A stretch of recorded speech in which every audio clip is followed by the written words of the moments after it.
Hello and welcome back to Gapeys Grow Room. Today we're going to be starting yet more flowers. I've got a whole bunch of packets of seeds here we're going to be starting. I've got a couple varieties of Amaranth, some Celosia, which I'll be growing for the first time this year, Marigolds, Nasturtiums, and my favorite, the Zinnia. So stay tuned to see what varieties I'm going to be growing this year and how I start them. I have everything we need all set up here. We've got our 5 types of seeds. I've already got some labels created, and I've got my seed starting tray. I've already filled it up with some Jiffy seed starting mix. That's my favorite seed starting mix, and I've pre-moistened it a little bit, just enough so it's a little bit squishy, but no water comes out when you squeeze it. So I've just lightly filled this, and we're going to be starting our seeds in alphabetical order. So that means we're going to be starting with our Amaranth. So I've got 2 varieties of Amaranth here. We've got Coral Fountain and Mira. Both of these were from Floret Flowers, which unfortunately no longer carries most of the flowers that they carried a few years ago. So now they're focusing on their own breeded flowers, which are mainly Celosia, Zinnia, and some dahlias. And I do have some of the Celosia and Zinnias, so we're going to show those here in a bit. But these are some varieties that they carried a few years ago. I think these are fairly old seeds back from 2020, so hopefully they'll still germinate okay. But I grew the Coral Fountain last year, and I was really happy with it. It grew really well and is really pretty. So Amaranth requires light to germinate, so we're not going to bury the seeds under the soil. So I'm going to go ahead and pour some of these out. And these seeds are very, very tiny, so they're hard to see. They are a lighter color, so maybe we'll be able to see those a little bit easier. This is the Coral Fountain, so I'm just going to sprinkle a few seeds here on the top of the soil. Should be good. And add our label. And same thing with the Mira.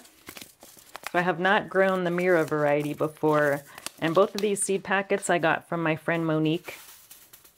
So this one has a little bit darker colored seeds. So they're probably going to be a little bit harder to see than the other variety. Okay, that should be good. I think I mentioned these require light to germinate, so we're just going to lightly kind of tap these down just to have good contact with the soil to help with germination. And I'm just going to top with a little bit of extra water, not too much. All right. Oh, we forgot one more label. Okay, now we're going to bring these over to our grow shelf. So all my seed starts that are requiring light to germinate are going to go on this shelf that I've got the Mars Hydro TS1000 on. I've currently got all my onions here, which looks like they need another trim. I just trimmed those last week.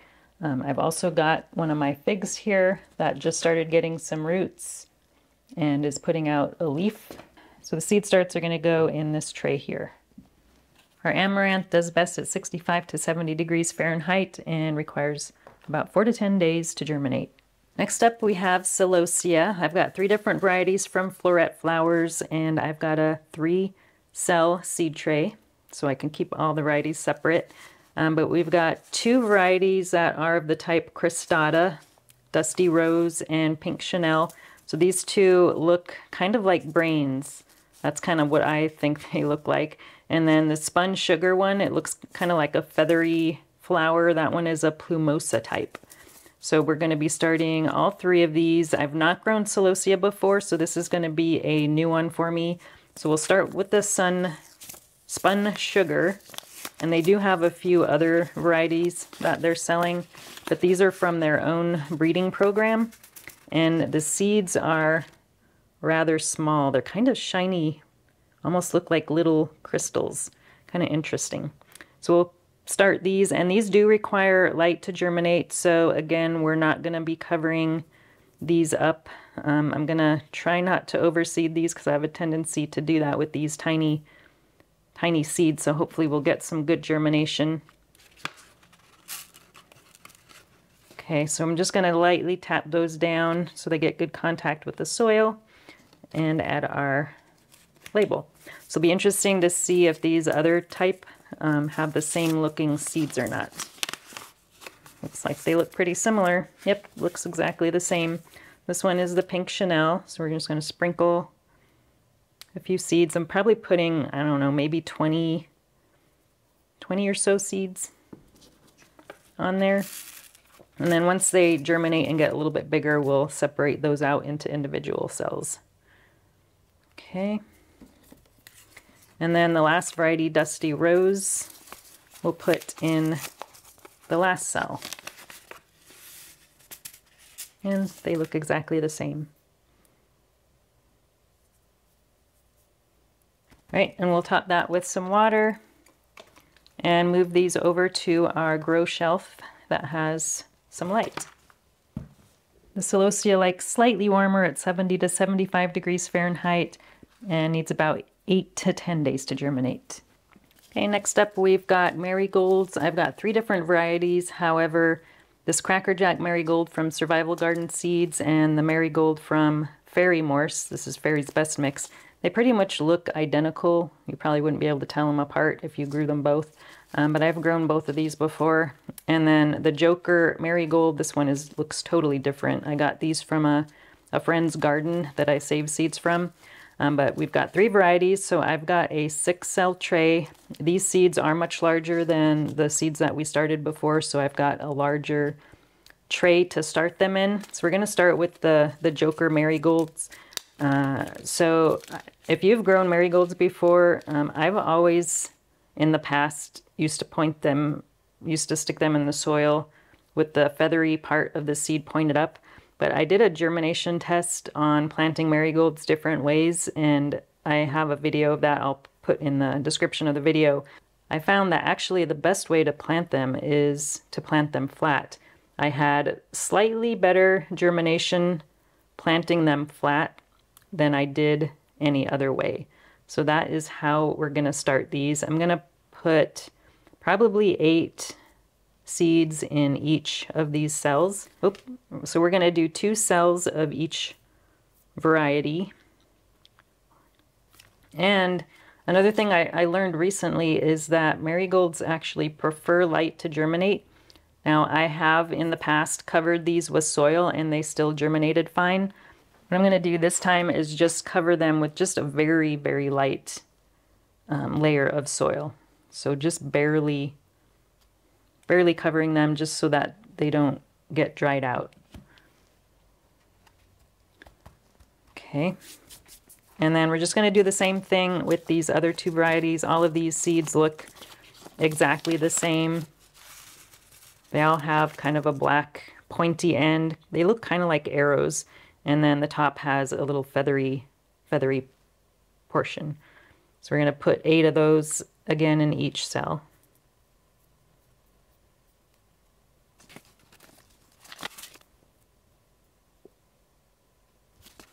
And we'll do the same thing. We're just going to tap those down a little bit and then just a very thin layer of soil on the top. And this is just the Jiffy seed starting soil that I started these in. Okay, and then we're going to add some more water on top. And then move these to our lit grow shelf.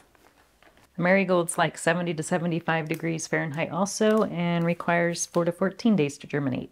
The grow room is about 70 degrees right now, so I think we don't need to use a heat mat for these, but we are going to put a humidity dome on top just to help keep the moisture in.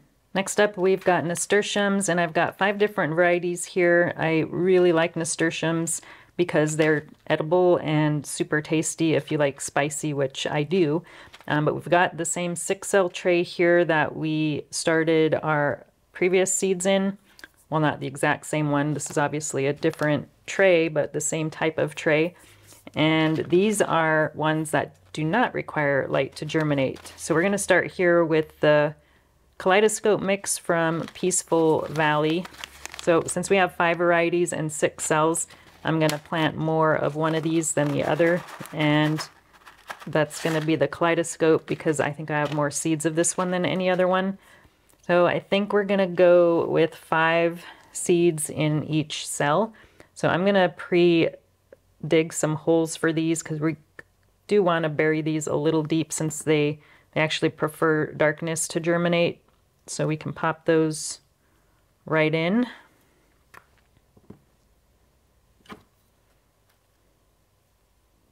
Push those in a little bit, and then we're just going to cover those up and make sure we add our label, this one here. Okay, and these seeds are from 2022, so they're not super old, so hopefully we'll get some good germination on those. I think some of these other ones might be a little bit old. So this orchid flame one, I've only got, I think, 2. Well, we got 3 seeds left of this one, so not very many.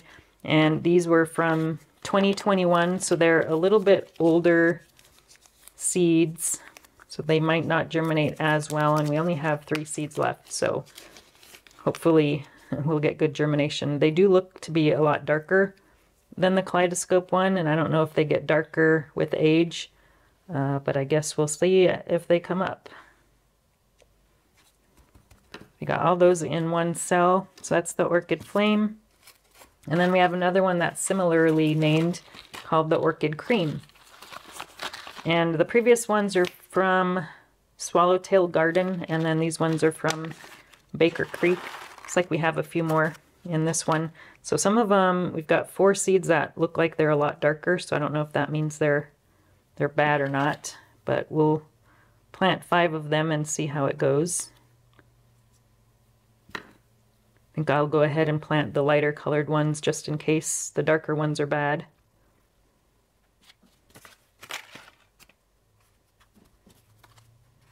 And then these last 2 are both appear to be related. So one is a Tip Top Mix from Survival Garden Seeds, and then this one is the Tip Top Pink Blush from Baker Creek. So this variety mix of Tip Top probably includes this one, but I liked how this one looked a little bit better, so I wanted to get that one by itself.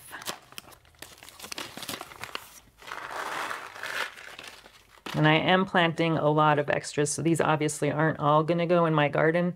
I'll probably only plant maybe 2 or 3 of these, because the rest of these are going to get sold at my annual spring plant sale. Okay, that was the pink blush. Our last one is our Tip Top Mix. So I have not grown the Tip Top variety before.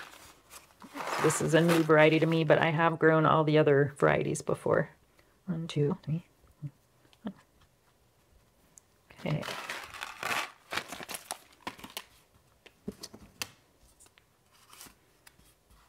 So as usual, we're going to top this with a little bit of extra water. All right, and we're going to go put this in darkness. So we want to put our nasturtiums here in the grow tent with the peppers. I have the peppers on a heat mat set to 80 degrees, but our nasturtiums don't need the heat mat because they only need 70 degrees and they should germinate within 10 to 14 days. I saved the best for last. We've got our zinnias here, and we've got 8 different varieties. If you can't tell, zinnias are probably my favorite flower, which is why I've got so many different varieties of these.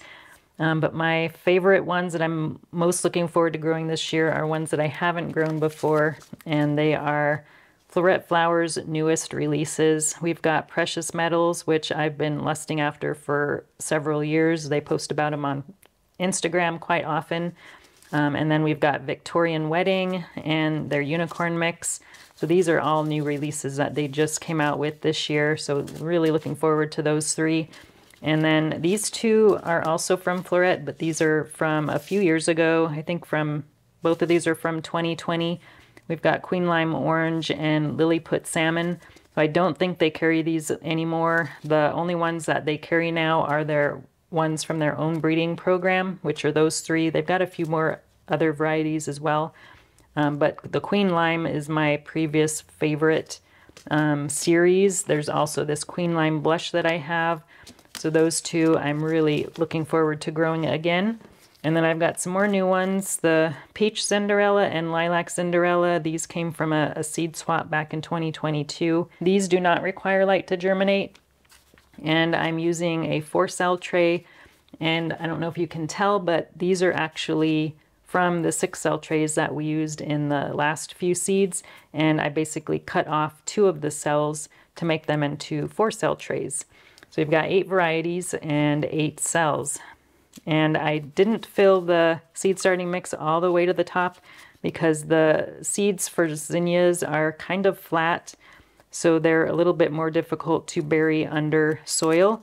So that's why I left a little bit of room on top. There's about 1/2 inch of space on top, and we're just going to add some more soil once we get the seeds down. So I've got 6 seeds in here. I think I'm going to try to do 8 seeds in each cell because we love our zinnias. And the seeds for these are much larger than the other seeds we've been starting. So now I'm going to just add some seed starting mix over the top until it's about flush with the top of the seed tray.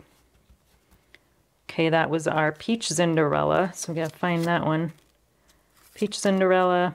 So I'm gonna go ahead and do the rest of these the exact same way. All the seeds look pretty much exactly the same, and we'll get these 8 seeds in each cell, and then I'll let you know what to do next.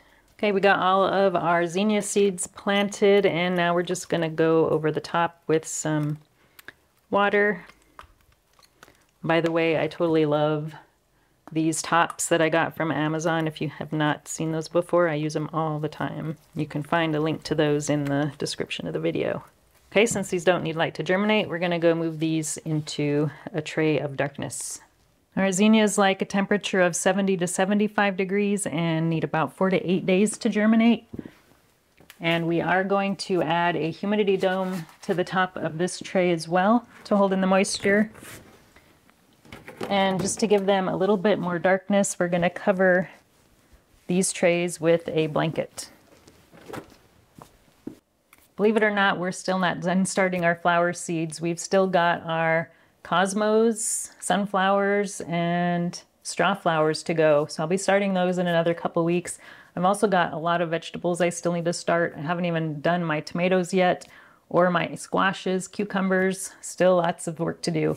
But I hope you're enjoying this seed starting series. If you have any questions on starting seeds, let me know. Thanks for watching, and we'll talk to you again soon. If you enjoyed this video, please like and subscribe. You can also find me on Instagram, Twitter, and Facebook.